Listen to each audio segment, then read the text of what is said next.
안녕하세요. 김시훈입니다. 저희 대치동 전문가들에서는 오늘 우리 교육 현장을 가다 우리 양현성 선생님 모셨습니다. 선생님 인사 잠깐 부탁드리겠습니다. 안녕하세요. 양현성 강사입니다. 네. 선생님 간단하게 소개 좀 해주세요. 네, 안녕하세요. 저는 아까 말씀드린 것처럼 양현성 강사이고요. 영어를 가르치고 있습니다. 지금 현재 중학교 학생들이랑 그리고 고등학교 1학년 학생들 가르치고 있는데요. 그래서 이번 시간에는 우리 예비 고1 학생들, 중학교에서 이제 고등학교로 넘어가는 학생들, 그 학생들이 꼭 알아야 할 이번에 이제 개편된 고교 학점제에 대해서 한번 알아보려고 합니다. 네, 선생님 이렇게 어려운 발걸음해 주셔서 너무 감사하고요. 우리 대치동 전문가들의 우리 학부모님께서 너무 반가우실 것 같습니다. 네. 이번에 고등학교 1학년들 고교 학점제 되면서 영어가 많이 좀 변화가 있을까요? 네, 영어 이제 변화가 있는데 사실은 수능에서는 큰 변화가 없는데 내신에서 변화가 있죠. 그리고 학생들이 특히 고3 되기 전까지 고1, 고2까지는 아직까지는 내신 중요하게 생각하잖아요. 그래서 그 내신에 대해서 우리가 좀 어떻게 대비할 필요가 있는가에 대해서 좀 말씀드리고자 합니다. 네. 자, 그러면 준비하신 걸 천천히 좀 소개를 해 주십시오. 네, 네. 한번 시작해 보도록 하겠습니다. 네. 일단은 고교학점제 도입해서 내신 5등급 체계로 개편이 됐는데요. 원래 사실은 이제 현황입니다. 작년까지만 하더라도 9등급이었다가 이제 5등급으로 전환이 된 건데요. 한번 어떤 느낌인지 보도록 하죠. 네, 여기 슬라이드 보시면은 원래 2023년도에서 일반계 고등학교에서 1학년 때부터 점진적으로 이렇게 도입되고 확대되다가 올해부터 전면적으로 시행되게 되었습니다. 그리고 학생이 자신의 진로와 적성에 따라서 과목을 스스로 선택하고 이수하고 또 누적 학점이 일정 기준에 도달하면은 졸업을 인정받는 제도다. 이러한 뜻을 갖고 있는 제도가 되겠어요. 그래서 사실은 대학교에서 하는 방식과 흡사하죠. 그러네요. 진짜 그러네요. 그렇죠. 그래서 대학교에서 딱 졸업해야 되는 학점이 있잖아요. 그래서 그 학점을 이수하면은 졸업을 하는 그러한 방식이 되겠습니다. 사실은 그래서 대학교 가기 전에 고등학교에서 이미 한번 체험해 본다라는 취지도 될 수 있을 것 같아요. 그래가지고 작년까지는 출결해서 3분의 2만 채우면 졸업을 시켜줬습니다.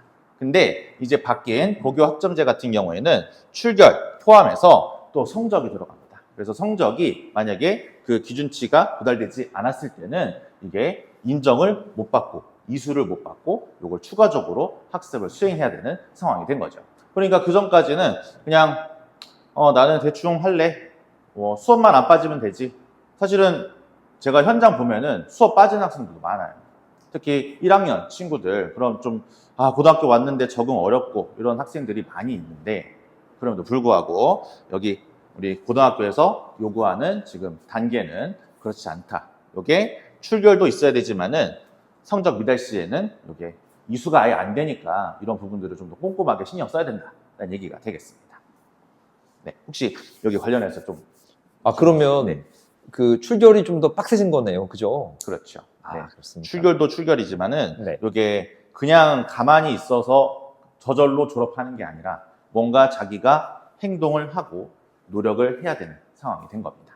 네. 그래서 3년간 이제 1학년, 2학년, 3학년 동안에 192학점을 이수하면 졸업이 가능한데 1학점 같은 경우에는 50분 수업이죠. 고등학교 16번 진행해서 총 요 시간이 되겠습니다. 사실은 이전 방식은 아까 출결 말씀드렸잖아요. 학점으로 계산해 봤을 때 204학점이고 2890시간인데 대략적으로 봤을 때 한 300시간 정도 줄은 거니까 사실은 어떤 총량으로 봤을 때는 줄었다고 볼 수가 있거든요. 그러면은 대학교 마냥 그 중간중간에 자기 나름대로 이렇게 설정해가지고 공강 이런 것들도 좀 해서 자기가 스스로 활용하는데 도움이 되는 그런 제도라고도 볼 수가 있겠습니다. 그리고 이제 보통 우리가 시스라고 하잖아요. 일주일에 몇 번 들어가는가. 그래서 한 번 들어가는 수업도 있고, 그리고 영어 같은 경우는 3번 들어가고 이런 것들이 있는데, 그래서 그 일주일에 몇 번 들어가느냐에 따라서 이 학점이 1학점이다. 혹은 아까 영어 말씀드린 것처럼 일주일에 시수가 3번이면은 3학점이다. 이런 식으로 계산이 된다고 생각해 주시면 될 것 같아요. 그리고 사실은 이게 중요한 포인트는 이 성적이 추가적으로 요구가 된다. 이런 부분들이 있는데 어떤 거냐? 네. 2025년 지금 현재 상황입니다. 우리가 절대평가가 있습니다. 사실은 이거는 중학교 때부터 계속해서 이어져 있는 상황인데요. 성취율이 90% 이상이면은 A, 그리고 80에서 90, 그래서 10%씩 끊어지게 되겠죠. 이 퍼센테이지는 점수가 되겠습니다. 이게 지필평가도 있고 수행평가도 있고 한데 그런 것들이 총합적으로 합산된 점수가 이제 이 성취도 내 A, B, C, D, E까지는 원래 있었던 방식이에요. 그래서 여기 마지막 E 같은 경우에는 40%에서 60%까지 거기가 이제 E가 되는 거죠. 그리고 사실은 대학교에서는 이 fail, F라는 표현을 쓰잖아요. 근데 고등학교에서는 F라는 표현이 너무 좀 가차 없고 잔인하고 이런 느낌이 있으니까 incomplete, 그래서 아직 완료되지 않았다, 미이수다라는 표현을 사용하게 되겠습니다. 그래서 40% 미만이면은 I가 돼서 이게 이수가 안 된 거예요. 그래서 보충 이수를 해야 되는데 제가 이제 아는 학교 선생님의 말씀을 들어보면은 지금 현재 선생님들끼리도 여기 확실치 않대요. 어떤 선생님은 이게 학기 끝날 쯤에 어느 정도 마무리가 됐으면 그러면은 추가적으로 불러가지고 16시간 이렇게 채우시는 선생님도 있고, 어떤 선생님은 EBS에 이제 수업을 열어서 그거를 듣게 하고 또 그걸 확인하고 이런 식으로 하는 선생님도 계시고 여러 가지 방식이 있다고 합니다. 근데 요거를 우리가 계속해서 고등학생들의 시간이 굉장히 중요하잖아요. 이 시간을 잘 활용해야 되는데 이런 식으로 좀 더 해야 되고 더 귀찮고 요거는 에너지가 좀 소비될 수 있는 일이니까 이런 것도 우리가 좀 막아야겠습니다. 네. 그래가지고 성취도 이거를 보충 이수를 하고 나면은 이게 더 위로 올라갈 수 있는 게 아니라 결국에는 E 이렇게 되는 거니까 우리가 이 부분들을 우리가 신경 써야겠죠. 사실은 좀 공부를 신경 쓰는 학생들, 원래 이 정도 A, B, C 나는 공부 좀 하거나 나는 잘한다 라고 하는 학생들은 사실은 해당 사항이 없을지 모릅니다. 근데 또 이런 학생이 있을 수 있어요. 어떤 한 과목은 내가 국영수는 엄청 열심히 해. 근데 다른 과목은 그냥 깔끔하게 포기, 아예 안 해. 이런 식으로 생각하는 학생이 있을 수 있어요.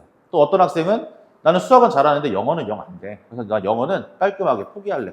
라는 친구들이 있을 수 있는데 지금 현재 고교학점제 제도에서는 그런 부분들이 안 된다. 이거를 어느 정도까지는 해줘야 된다라는 얘기가 되겠습니다. 혹시 이 부분에 대해서 좀 그러면 네. 만약에 공부를 최근보다 저렇게 고교학점제가 되면 친구들이 의무적으로 공부를 더 많이 할 수밖에 없네요. 그렇죠. 특히 이제 밑에 성적에 있는 친구들은 그렇죠. 맞습니다. 네. 특히 이제 저도 현장에서 보면은 좀 안타까운 얘기지만은 이 코로나 세대를 겪으면서 학생들이 전반적인 성취도가 좀 하향 편준화됐다라고 얘기를 하는데요. 영어 같은 경우에도 제가 지금 계속 강의를 해오고 있는데 최근 코로나를 딱 직접적으로 겪은 학생들이 성취도가 물론 자기 스스로 해왔던 학생들은 잘합니다. 하지만 그렇지 않고 그냥 흐름 따라왔던 친구들은 이게 그 전에 있었던 제가 생각하는 평균의 느낌보다 훨씬 더 내려가 있는 느낌을 받습니다. 이제 그런 친구도 고등학교 와가지고 열심히 공부하겠다고 학원 다니고 하는데요. 근데 그 기준, 그 밑에 기반이 깔려있는 게 너무 낮다 보니까 이게 너무 버겁고 아예 그냥 나 이거 포기해야 되는 거 아닌가? 라는 생각을 하는 친구도 많은 것 같아요. 이제 그런 부분들을 위해서 학교가 있고 그리고 이런 시스템이 존재하고 그리고 제가 이제 학원에서 어떤 그런 역할을 수행하는 건데요. 이 학생들이 그런 부분에서는 사실은 포기하지 말고 끝까지 가야 한다. 지금 말씀해 주신 것처럼 이게 요구치는 조금 더 올라왔는데 그거를 우리가 극복해내자라는 취지로 볼 수가 있겠죠. 네. 자, 그럼 이어서 보도록 하겠습니다. 네. 그래서 내신이 이제 아까는 절대평가 말씀드렸는데 이제 상대평가도 있다는 걸 말씀드리겠습니다. 체제가 개편이 됐습니다. 크게 말하면 원래 9등급 제도에서 이렇게 5등급 제도로 개편이 되었습니다. 그래서 그 전까지는 사실은 1등급이면 4%니까 이게 굉장히 극소수고 되게 정해져 있는 느낌이 있었어요.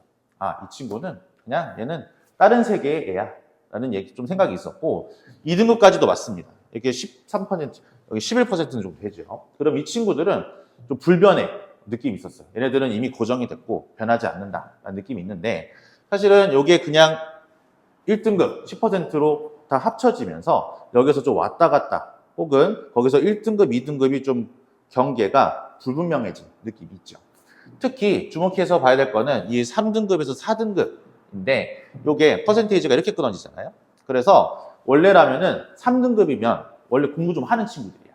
근데 그 친구들이 여기서 그냥 고정돼, 3등급으로 고정돼 있어갖고 좀만 공부 안 하면 4등급으로 떨어지고, 그리고 내가 2등급 노려볼 수도 있지 않을까? 근데 2등급, 1등급 애들은 이미 정해져 있는 느낌 같고 라고 있었으면, 그러면은 지금 현재 개편된 사항은 이렇게 24%가 있는 거니까 3등급에서 4등급이 사실 적절하게 섞여 있으면서, 그리고 내가 잠깐 모자라가지고 4등급인데 이 4등급이 이렇게 고정돼 있기보다는 뭔가 좀만 더 하면은 2등급으로 갈 수 있지 않나, 이런 느낌까지 생기는 지금 현재 상황이라고 볼 수가 있겠습니다. 그래서 그 전까지는 만년 3등급 이런 친구들이 2등급, 그리고 제가 이것도 현장에서 느낀 건데, 그전에는 1등급, 2등급, 3등급, 4등급 확실하게 정해져 있었다면 지금은 1등급, 2등급, 3등급. 그래서 저는 그냥 이 정도만 맞으면은 좀 만족해요 라고 하는 학생들도 좀 있는 것 같아요. 그래서 이게 아직까지는 시제한 지 1년 차고 뭐가 맞다 라고 보기에는 아직까지는 좀 이른 감이 있는데요. 그럼에도 불구하고 현재 학생들이 느끼는 거는, 그 전에 원래라면은 1, 2등급이 1등급으로 퉁쳐지는 거니까 요게 학생들이 좀 불안하고 이런 심리가 들 수도 있지 않을까라는 생각을 했는데, 그렇지 않고 저는 그냥 1등급 받으면 만족해요. 저는 2등급 받았으니까 만족해요 라는 학생들이 좀 있는 것 같습니다. 이게 뭐가 맞다 틀리다라기보다는 현재 개편되어 있는 상황에서 학생들이 좀 혼돈을 겪고 있는 가운데 벌어지는 일이라고 생각이 드네요. 여기서 관련해서 혹시 좀 그러면 상위권은 조금 학습을 조금은 느슨하게 해도 어차피 10% 안에 들어갈 수 있는 거고, 네네. 반대로 이제 중위권 친구들은 조금만 노력하면 더 올라갈 수 있잖아요. 네네. 이 갭이 커졌으니까요. 네네. 그럼 학습 의욕이 조금 더 생길 수도 있겠네요. 그렇죠. 그렇습니까? 이제 1등급 학생들은 또 사실은 그냥 공부를 하는 학생들 1등급이 유지가 되겠지만은 또 살짝씩 애매한 학생들이 있잖아요. 그래서 지금 제가 또 실제로 본 케이스인데, 1학기 기말고사 때는 만점을 맞았어요. 영어를 내신에서. 근데 2학기 중간고사 지금 최근에 봤는데요. 거기에서는 3개를 틀렸어요. 그래가지고 80점대 후반대가 된 거예요. 2등급이 딱 됐어요. 그런 상황이 펼쳐질 수가 있는 거죠. 그러면은 아무래도 공부를 더 해야겠다라는 어떤 자기의 동기부여가 될 수가 있고, 그리고 저는 여기 3등급에 있는데 좀만 해서 2등급으로 올리겠습니다 라고 동기부여가 확실하게 좀 더 생길 수도 있다고 생각이 드네요. 그러면은 넘어가도록 하겠습니다. 자, 그래서 말씀드린 것처럼 이 절대평가 A에서 E까지 만약에 미이수 했을 때는 I 포함해서, 그리고 상대평가 1등급, 5등급이 함께 들어가는 시스템이 되겠습니다. 그래서 성취도별, 분포 비율, 그리고 과목 평균, 수강자 수 이렇게 함께 기재가 되는 것으로 성적표가 나오게 되는데요. 그래서 예컨대 영어 이렇게 있고, 학점이 몇 점 이렇게 있고, 자기가 시험에서 받은 원점수, 그리고 그 과목의 전체 평균이 얼마인가라는 게 표시가 되겠습니다. 그리고 아까 말한 것처럼 이 절대평가에서 성취도는 얼마이냐, 이제 80점대니까 B가 되겠죠. 그리고 수강자 수는 몇 명인가 이렇게 표시가 되겠습니다. 그리고 성취도별 학생 비율 이런 식으로 A, B, C, D, E 퍼센테이지가 나오게 되는데, 이제 이런 것들은 우리가 이거 좀 확인하면 좋겠어요. 어떤 시험 같은 경우에는 너무 어려워가지고 자기가 예를 들어 C가 나왔어. 근데 이 C가 나온 비율이 너무 적고 앞에 A랑 B랑 몰려 있어요. 그러면은 상대적으로 봤을 때 자기가 못 본 시험이죠. 근데 이렇게 성취도별 학생 비율이 나오니까 예컨대 나는 C가 나왔는데 사실은 A랑 B는 거의 없고 C, D, E에 거의 몰려 있어. 그러면은 C지만은 사실은 이 시험이 너무 어렵기 때문에 자기가 잘 본 이런 시험도 우리가 알 수가 있는 거죠. 이런 식으로 물론 표준 편차는 그전까지는 제공되다가 미제공되지만은 우리가 이런 여러 가지 면을 보면서 이 학생이 지금 이 학교에서 얼만큼 내신을 하고 있는가에 대해서는 전반적으로 꼼꼼하게 확인할 수 있는 시스템이라고 볼 수가 있겠습니다. 네. 혹시 이 부분에서 넘어가도록 할까요? 네. 자, 그러면은 종합하면은 뭐냐? 일단은 이수 원래는 출별만 하면 됐었는데 그건 아니다. 쉽지 않다. 특히 노력을 좀 더 해야죠.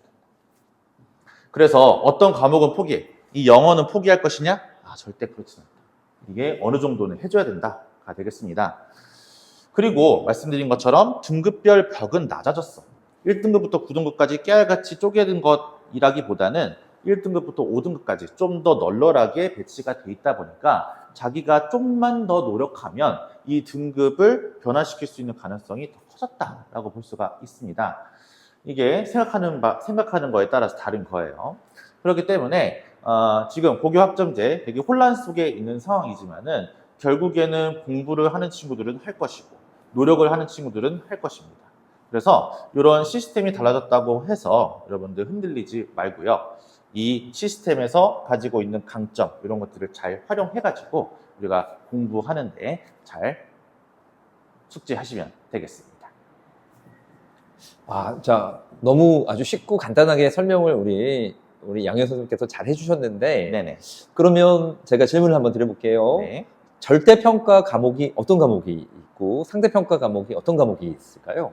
일단은 내신은 상대평가입니다. 근데 네. 절대평가는 수능에서 이제 영어가 있고 그리고 한국사가 있죠. 네. 사실은 이 고교 학점제 개편돼서 수능에 영향이 있다는 아닙니다. 사실 수능 시스템은 똑같이 가고 있기 때문에 사실은 과목이 좀 바뀌죠. 예를 들어서 과학 같은 경우, 사회 같은 경우에는 공통 과학, 사회로 통합이 되고 또 수학도 통합이 되고 사실은 영어는 이 개편 안에서 영향이 받지는 않습니다. 기존 시스템 그대로 가고 있는 거고요. 그리고 영어는 절대평가이기 때문에 이제 아시는 것처럼 1등급은 90점 위, 그리고 2등급은 80점 위 이렇게 되게 되지요. 지금 말씀해 주신 것처럼 절대평가랑 상대평가, 지금 제가 말씀드린 거는 고교학점제에서 내신입니다. 그래서 내신에서 원래 있었던 시스템이 있었고 거기에서 개편된 것이 있고, 그리고 절대평가에서는 원래 A, B, C, D, E는 있었는데 거기에서 추가적으로 I가 추가가 됐다. 그래서 이수, 미수를 좀 더 꼼꼼하게 가른다라는 게 있고, 그리고 상대평가 같은 경우에는 1등급부터 9등급까지 원래 수능이랑 똑같았는데 그거를 1등급에서 5등급까지로 이렇게 좀 더 칸을 넓혀서 퍼센테이지를 좀 더 뭐라고 해야 되죠? 여유 있게 해서 지금 설정이 된 것이다. 있는 거죠. 우리 대치동 전문가들을 시청하시는 학부모님 입장에서 질문 하나 드려볼게요. 네. 학부모님 입장에서 이런 게 제일 궁금할 것 같아요. 네. 그러면 고교 학점제가 되고 5등급제가 되면 네. 수능에서 네. 이 내신, 교과 성적의 영향력이 더 커진 거냐? 아니야. 수능의 영향이 더 커진 거냐? 네. 이거에 대해서 항상 저울질을 하실 것 같아요. 네네. 예. 우리 선생님 의견은 어떠신지 한번 부탁드리겠습니다. 네, 요거는 사실은 말씀드린 것처럼 혼란에 있는 상황입니다. 나와봐야 알 것 같고요. 이제 고등학교 1학년 처음 시작했기 때문에 앞으로 2학년 되고 3학년 되고 또 그리고 이제 입시하고 나서 결국에는 결과가 나올 겁니다. 근데 지금까지 나오고 있는 얘기는 아까 말씀드린 것처럼 원점수가 나오고요. 그리고 과목 평균이 나오는데 이 과목 평균이 제시되고 그리고 원점수가 제시되는데 그 기준에 따라서 이 대학교에서 보겠죠. 이 학생이 얼마큼 하는가. 근데 제 생각은 그렇습니다. 원래는 1등급부터 9등급까지 짜잘하게 잘라놨기 때문에 1등급인 학생과 2등급인 학생이 분명히 구분이 되었겠죠. 근데 지금 현재 같은 경우에는 결국에는 이 상대평가로 봤을 때 이게 10%로 다 같이 1등급이 되다 보니까 대학교에서 이거를 참고하는 데 있어서 그 전에 비해서 좀 더 뭔가 다른 시스템이 다른 좀 더 검증할 수 있는 게 있어야 되지 않을까라는 생각을 할 거는 같습니다. 그래서 저도 확실치는 않지만 수능이 좀 더 강조될 가능성이 있습니다. 수능에서 점수를 확보를 해놔야지만 내신에서 받아놓은 점수를 가지고 활용을 좀 더 할 수 있을 것 같고요. 그리고 아시겠지만은 우리 좀 상위권 대학 또 혹은 수도권에 있는 대학 같은 경우에는 이게 그냥 수시만 가지고는 대학을 갈 수는 없죠. 이제 몇몇 제외하고, 그래서 결국에는 뭐라고 했죠? 제가 지금 표현이 갑자기 생각이 안 나는데 최저 등급 맞죠? 네, 최저 등급을 우리가 기본적으로 목표를 하는 게 수시 아니겠습니까? 그 외에도 여러 가지 시스템이 있지만은 이게 수능을 그냥 안 하고 나는 내신만 열심히 해서 대학을 가겠다. 그리고 좋은 대학을 가겠다라는 것은 그전에도 안 됐지만은 뭐 지금도 사실은 크게 달라진 거는 없다고 생각하고요. 그리고 그 전에 비해서 수능이 더 강조가 되는가 안 되는가라고 생각했을 때는 이게 여러 가지 시스템이 있고 뭐가 있고 하지만은 결국에는 이 등급을 가르는 학생들의 어떤 수준을 가르는 데 있어서 이게 좀 더 뭐라고 해야 될까요? 좀 더 묽어졌다고 해야 될까요? 이게 좀 더 빡빡하게 나누는 느낌이 아니기 때문에 그렇기 때문에 이 대학교에서 학생이 어떤 학생인가를 판단하는 데 있어서는 좀 더 다른 요소 예컨대 이제 수능이겠죠. 수능에서 점수를 어떻게 받느냐가 좀 더 중요해질 거기 때문에 그런 부분에서 소홀히 하면 안 된다라고 말씀을 드릴 수가 있겠습니다. 아, 네. 네. 오늘 저기 중요한 말씀 잘 들었습니다. 오늘 우리 양현 선생님께서 오셔서 고교 학점제하고 그 다음에 이제 수능고 영향력에 대해서 설명을 해주셨고요. 네네. 무엇보다 이제 내신이 5등제로 바뀌는 거에 변화에 대해서 설명을 해주셨습니다. 네. 감사합니다. 귀한 시간 내주셔서 감사합니다. 네, 감사합니다. 네. 네.